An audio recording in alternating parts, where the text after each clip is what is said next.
Good morning, class. Welcome to your science class. Today we are going to continue with chapter number 12, cleanliness and hygiene, and today we are going to learn about hygiene. Hygiene can be defined as a set of practices that help to ensure cleanliness and good health. The things that we do in our day-to-day life to keep ourselves clean and to keep ourselves in a good health, those practices are called hygiene. You can maintain personal hygiene in the following ways. We should take a bath every day. We should keep our teeth clean, or we should uh, brush our teeth twice a day to keep ourselves clean. This is a try it yourself given. Sit in pairs, discuss ways by which you can keep yourself clean. Also discuss habits that you need to develop to maintain better hygiene. Self hygiene is very important. These days, you know that as coronavirus is spreading, and because due to COVID-19, self hygiene is very important for us.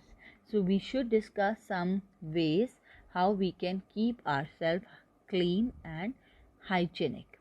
Now, blow your mind question: what is a sanitizer? I'm sure that you all now know what is a sanitizer. So keep your answers ready. Find out an answer if you don't know. Right now, what other ways we can keep ourselves clean and hygienic? Take a bath daily. Our skin becomes dirty due to dust and sweat, so we need to take bath daily. Wash hands after visiting the washroom. Brush teeth properly twice a day to prevent tooth decay. This helps to remove food particles stuck between the teeth. Wash your hair at least twice a week.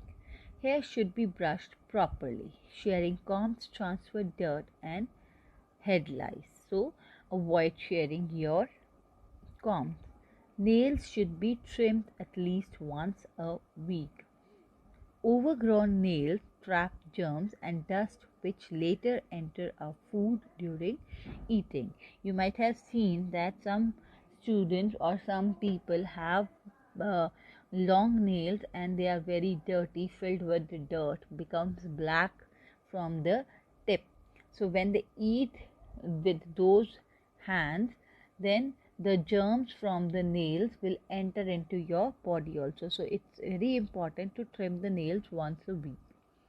Wear clean clothes and underclothes free of sweat and germs. Clothes should be changed every day, right?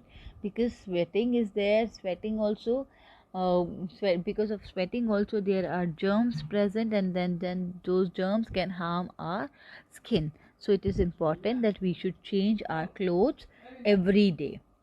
Now try it yourself. Make an attractive and informative chart on keeping the sense organs clean, that how we can keep our sense organs clean. You can do it yourself. So now, community hygiene, how we can keep our community hygiene and clean. Community hygiene is equally important to keep our surroundings clean.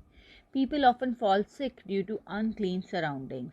Maintenance of cleanliness at all places like public convenience, markets, schools, cinema halls, etc. is very important, that we should keep these things clean, because we have to go there again and again, and if these things are not clean or hygienic, then we will bring germs and viruses into our body.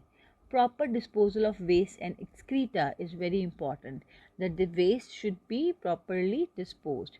Periodic cleaning and disinfection of water reservoirs, pools, tanks, etc. should happen. The water tanks, pools, and um, tanks, they should be cleaned and disinfected periodically. Means after some time, after like 1 month, 2 months, 3 months, 6 months, they should be disinfection should be done in these places also, so that the germs should not travel into a body through water as well, right? So this is how we can keep our community hygienic. Next is waste. Now what is a waste? First, waste is an unwanted thing which are no more of use and can be thrown away. which we are not using and which are not of our use, and we can throw them away. These are called waste. Now wastes are of two types: biodegradable waste and non-biodegradable waste. So first we'll discuss about biodegradable waste. These are plant and animal waste such as vegetable peels, paper and excreta that decompose easily and mix with the soil. So the waste like peels of the vegetables and fruits, animal waste and plant waste, paper, etc., they are called the biodegradable waste. Non-biodegradable waste, these are the waste such as plastic and glass metals which do not decompose easily, hence stay in the soil for a very long time. They cause soil pollution. The local government has placed blue and green colored bins in public places. The green colored bins are to be used to dispose of degradable waste, and the blue colored bins are meant to dispose of non-biodegradable waste. So the waste which are decomposed easily, they should be placed in green bins, and which are not decomposed easily should be placed in blue bins. Now ways to dispose waste, how we can dispose the waste. First one is recycling. Separate glass, plastic and metal from non-biodegradable waste for recycling. Recycling saves space in landfills and reduces the amount of material energy used to manufacture new products. Recycling means making new things from the waste. Next is incinerations. Non-biodegradable waste like used rubber, tires and plastic can be burned at combustion facilities. Means where the combustion happens, like where these tires and plastic can be burned.